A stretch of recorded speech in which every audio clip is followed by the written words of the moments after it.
Agora no ar, no Pod Tribuna, da Tribuna do Sertão. Olá, hoje a gente mergulha numa fonte bem específica, olha só. A edição de 10 de novembro de 2025 do jornal Tribuna do Sertão, lá de Palmeira dos Índios, Alagoas. Isso aí, uma janela para o sertão alagoano naquele exato momento. A ideia é, assim, explorar o que esse jornal conta, né? Entender as notícias, as histórias, as visões ali da região, acontecimentos locais, política, cultura, sociedade. Vamos dar uma olhada nisso. Sim, é um retrato com várias facetas de Alagoas, né? Temas que vão, desde justiça e política até umas conquistas culturais bem legais e, claro, desafios sociais. Vamos tentar conectar esses pontos. Então vamos lá. Começando por uma notícia que parece ter dado o que falar por lá. O secretário de Estado, Júlio César, que foi prefeito antes, né, virando réu. Isso nunca é pouca coisa. Quais são os detalhes aí? Realmente é uma situação complicada para ele. Ele foi formalmente acusado, sabe? Crimes contra a honra, calúnia, injúria e difamação. E contra quem? Contra um servidor público municipal, um senhor chamado Sivaldo Teixeira Bezerra. O centro da denúncia, assim, o que pegou mesmo, foi o uso de carro de som e redes sociais pelo Júlio César, na época ex-prefeito, para fazer ofensas. Ofensas? Mas que tipo de ofensas? Porque, né, debate político às vezes esquenta, mas tem limite? Exato, tem limite. E a denúncia diz que ele passou desse limite. Teve a alegação de que o servidor usou verba pública para construir a casa dele. O que é calúnia, né? Se for mentira. Certo. E teve também o uso de termos pejorativos, tipo suru, orelha de suru. E o mais grave, né? Esses termos eram ligados diretamente a uma deficiência física da vítima. Aí já entra na injúria qualificada, que é mais séria. Nossa, isso pesa bastante, toca na questão do capacitismo, né? E a justiça, como reagiu. A defesa deve ter falado do calor do momento político, imagino. Sim, a defesa foi por aí. Argumentou que era um contexto de debate político acalorado, essas coisas. Só que não convenceu o juiz, não. Lá da 4ª Vara Criminal de Palmeira dos Índios. Ah, então a justiça não aceitou. Não aceitou. Rejeitou essa tese e decidiu, manter a ação penal. Mandou marcar audiência e tudo. O processo é o 07013390.2025.8.02.0046, para quem gosta do número. Mas o importante é que o caso foi para frente. E parece que já tinha uma tensão antes, né? Não foi um caso isolado assim. Tinha o histórico, sim.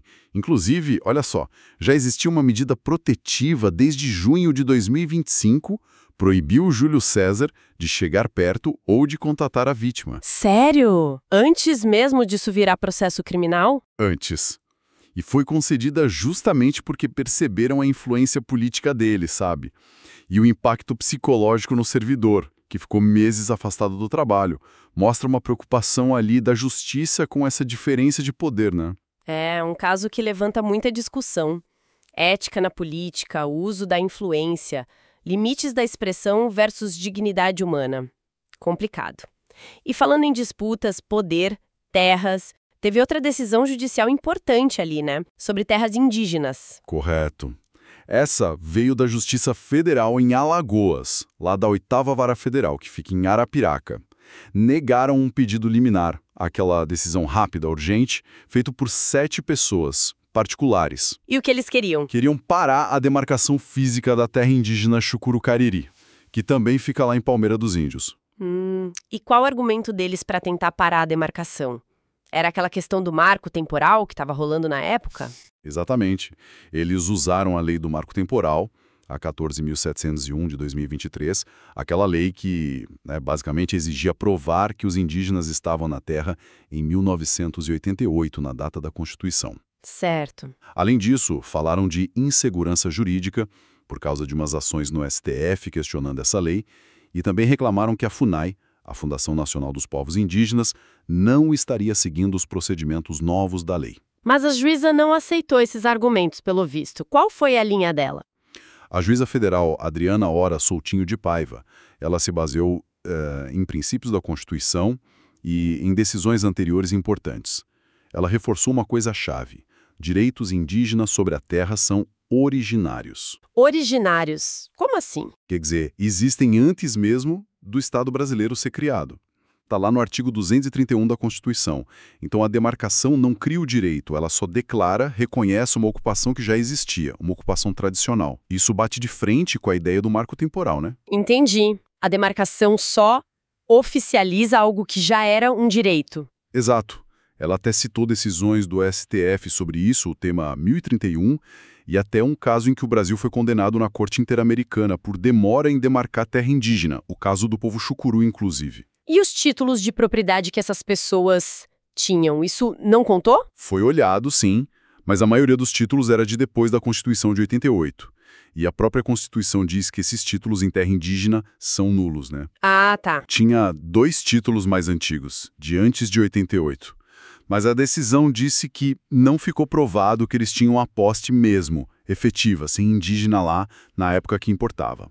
Então, resumindo, a Justiça deu sinal verde para a FUNAI continuar o trabalho técnico lá. Naquela fase, eles estavam mais focados em levantar benfeitorias, para ver questão de indenização. Fica claro como essas decisões legais mexem com a vida das comunidades, né? E com as dinâmicas de poder ali. E essa questão da terra, de certa forma, conecta com as disputas políticas mais amplas que a gente vê na coluna Resumo Político do Pedro Oliveira, certo? O que ela dizia sobre o clima em Alagoas? Sim, essa coluna é tipo um termômetro, né? Traz umas observações, umas críticas. Por exemplo, levantava a dúvida se o Brasil estava pronto para sediar a COP em Belém. Questionava se a estrutura ia dar conta do discurso político, sabe? Uma crítica à organização. Que mais? Outro ponto forte ali era uma crítica ao uso de emendas parlamentares. De uma fonte anônima, citada na coluna, acusando deputados de preferirem mandar verba para a prefeitura, supostamente para ter um troco, né? Seja grana, seja apoio político, em vez de mandar para ONGs que fazem trabalho social importante. É uma denúncia séria, né? Sobre como o dinheiro público é usado. Nossa, isso toca num ponto bem sensível da política brasileira. E tinha mais coisa na coluna? Tinha. Fazia também uma reflexão mais geral, assim, sobre o comportamento de alguns políticos. Descrevia aquela mudança, sabe? Humildade na campanha, depois, eleito, ficava arrogante. Ah, o clássico doutor. Pois é. E, claro, já começava a desenhar o cenário para 2026 em Alagoas. Especulações sobre quem ia disputar o Senado. Citava nomes como Alfredo Gaspar, Davi Davino, Arthur Lira, que era presidente da Câmara na época, JHC, prefeito de Maceió, e o Renan Calheiros, né, veterano. E para o governo? Para o governo, a aposta ali era numa briga entre o JHC e o Renan Filho, que era ministro na época. É bom dizer, né?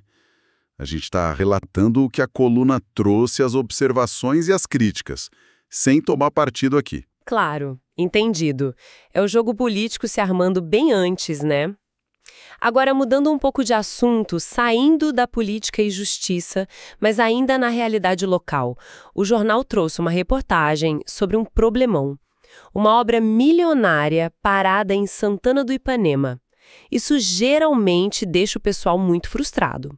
E com toda a razão, né? Era o Parque Santuário Nossa Senhora Santana, lá na Serra Aguda. Um projeto enorme, mais de 22 milhões de reais, responsabilidade da prefeitura. A promessa era entregar em setembro de 2024. Mas pelo jeito a realidade era outra. Completamente outra. A matéria foi feita com base na visita de um morador, um tal do Paulo Barbosa, que se dizia fiscal do povo. Ele foi lá e o que ele viu? Abandono total. Como assim abandono? Canteiro de obras vazio. Sem trabalhador, sem máquina funcionando, nada. E o pior, a prefeitura não dava nenhuma explicação oficial do porquê da paralisação. É o retrato de um projeto que ia impulsionar o turismo religioso e que, naquele momento, virou um elefante branco, né? Frustrando todo mundo. Que coisa! É um contraste enorme quando a gente lê, talvez na mesma edição, que Alagoas estava recebendo um prêmio nacional por avanços sociais. Como pode isso, né? Essas duas realidades juntas. É o tipo de contraste muito brasileiro, né? De um lado, a obra gigante que não anda, do outro, o reconhecimento pelo Prêmio Brasil Sem Fome, lá do Ministério do Desenvolvimento Social, o MDS. Prêmio Brasil Sem Fome pelo quê, exatamente? Alagoas foi destaque porque conseguiu a maior redução da insegurança alimentar grave no Brasil, entre 2022 e 2024. Isso segundo dados da pesquisa EBIA, do IBGE. Ficou em primeiro lugar na categoria lá no Nordeste. Puxa, isso é muito relevante. E o jornal dizia a que se devia esse sucesso? Que políticas foram mencionadas? A reportagem apontava para um conjunto de ações, sabe, integradas. Falava dos restaurantes populares, do programa maior, o Alagoas Sem Fome. Falava também do programa do leite, que lá chamava Leite do Coração, focado em gestante, mãe que amamenta, criança pequena. E o cartão CRIA. Ah, o cartão CRIA, de transferência de renda. Esse mesmo, para famílias com crianças pequenas, na primeira infância. A secretária Kátia Borne, que foi citada na matéria, ela reforçou isso. Foi um trabalho conjunto. Parece que foram políticas sociais contínuas, talvez menos chamativas que uma obra gigante, mas que deram um resultado concreto e positivo na vida das pessoas. Isso faz pensar sobre estratégias de desenvolvimento, prioridades. E olhando para o futuro, tinha uma coluna do Arnaldo Nisquier, da Academia Brasileira de Letras, falando de tecnologia na educação, né? Inteligência artificial, assunto super atual. Sim, ele trouxe essa discussão. A proposta era integrar a IA na formação de professores, pedagogia, licenciaturas.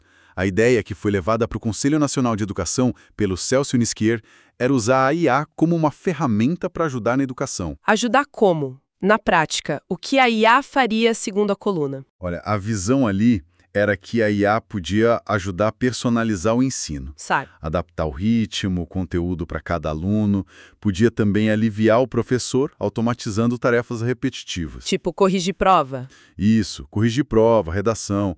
A coluna até citava exemplos. Chatbot para tirar dúvida no Rio, correção automática de redação no Espírito Santo usando o critério do Enem.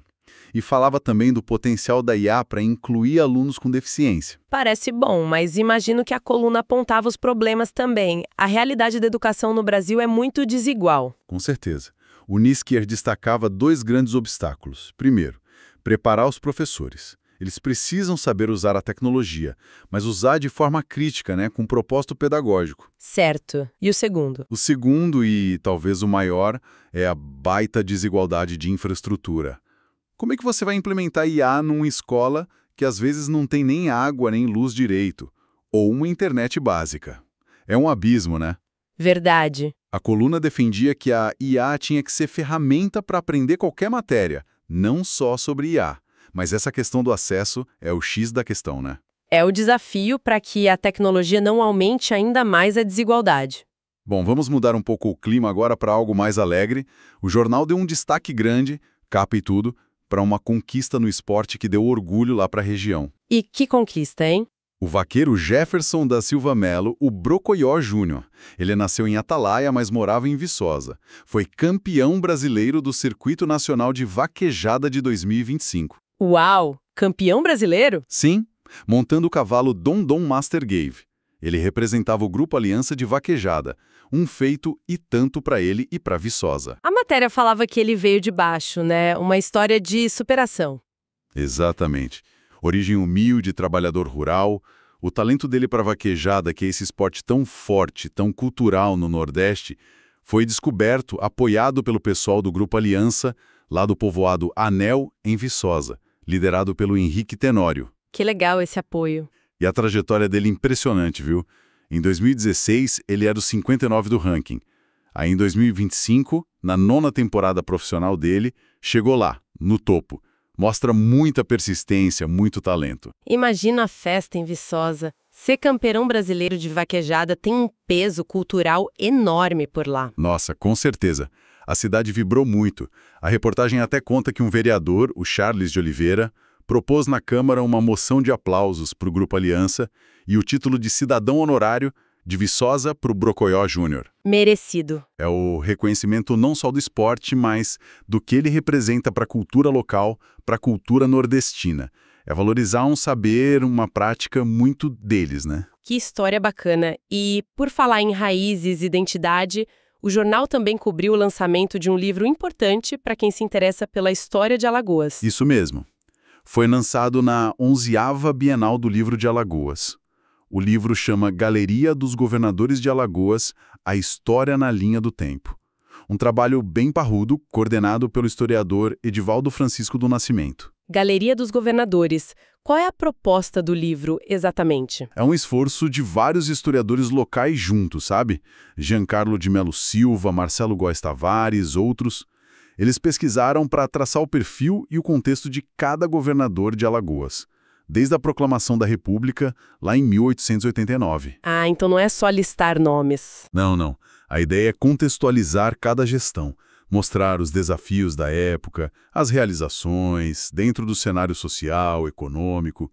O vice-governador na época, Ronaldo Lessa, que também já foi governador, ele esteve no lançamento e falou da importância de resgatar essa memória política para a gente entender o Alagoas de hoje. Um trabalho de fôlego mesmo, importante para preservar a história política de lá. Bom, para a gente ir fechando essa exploração da Tribuna do Sertão, chegamos na Tribuna Literária, um espaço mais autoral, né? Exato. Tinham duas contribuições ali. A primeira, uma crônica do Alberto Rostan Lanverli, que era presidente da Academia Alagoana de Letras. O título era O Valor do Tempo. E sobre o que ele falava? Ele partia de um encontro simples, lá no sertão, para refletir sobre como a gente percebe o tempo passar. E a conclusão dele é curiosa. Ele dizia que viver intensamente, fazendo muita coisa, faria o tempo parecer passar mais devagar, mais cheio, sabe? Do que uma vida mais parada. Interessante essa inversão da ideia comum. E o outro texto? Era um poema do Alfredo Gazané Brandão. É Doce Morrer no Mar. O poema meio que conversa com aquela música famosa do Dorival Caymmi, né? Mas questionando essa visão romântica da morte no mar. Ah, ele contesta essa ideia? Sim, o Brandão compara as mentiras, talvez as licenças poéticas, os exageros dos poetas e dos pescadores, sugerindo que a realidade do mar pode ser bem menos doce do que a arte pinta às vezes. São textos para pensar, né? Sobre a vida, o tempo, as histórias que a gente conta. E assim a gente fecha essa nossa análise da edição de 10 de novembro de 2025 da Tribuna do Sertão. O que fica muito claro, né, é essa convivência de realidades tão diferentes em Alagoas. Disputa política, judicial, de alto nível, rolando ao mesmo tempo que o Estado é premiado por reduzir a fome. Exatamente. De um lado, a gente vê projetos grandes de infraestrutura, como o santuário lá em Santana do Ipanema, parados, frustrando a população. E do outro lado, tem uma celebração popular genuína por uma conquista cultural, esportiva, como a do Brocói Júnior na vaquejada que reforça a identidade local. E claro, sempre o debate sobre o futuro, né? Seja pela chegada da IA na educação, seja pela necessidade de olhar para trás e entender a própria história política, como no livro dos governadores. Fica essa imagem de uma região muito viva, cheia de contrastes, de complexidades, e o jornal local ali como um espelho disso tudo, refletindo desde as tensões lá em cima, no poder, as brigas por direitos básicos como a terra indígena, até o orgulho da comunidade por um campeão ou a preocupação do cidadão com a obra parada. Pois é. E talvez uma questão interessante para a gente pensar a partir disso tudo seja justamente sobre o papel da informação, da memória nesse cenário todo. Sabe, como que ter acesso a essas várias histórias, as tensões, os avanços, as festas, as frustrações, através de um jornal como a Tribuna do Sertão, ou de um livro de história, como isso ajuda a comunidade a se entender, a lidar com seus contrastes e, quem sabe, a pensar em caminhos para o futuro. Fica aí a reflexão, né? No Pod Tribuna você confere os comentários mais quentes do dia, com bastidores, análises afiadas e o que realmente importa na política, nas ruas e nos corredores do poder.